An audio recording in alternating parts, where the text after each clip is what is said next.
How to download and install Adobe Express on your PC or laptop. First, you'll find the links in the description of this video. Open the first link.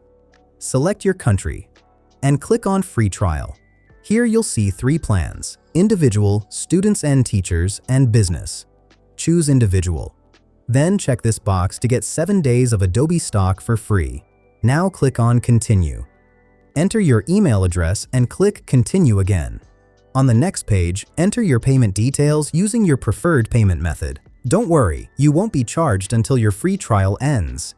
Then click on Start Free Trial.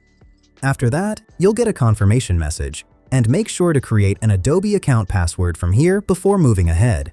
Now go back to the description and open the second link. This will take you to the Creative Cloud download page. Click on the download button. Then double-click to run the installer and simply install the app.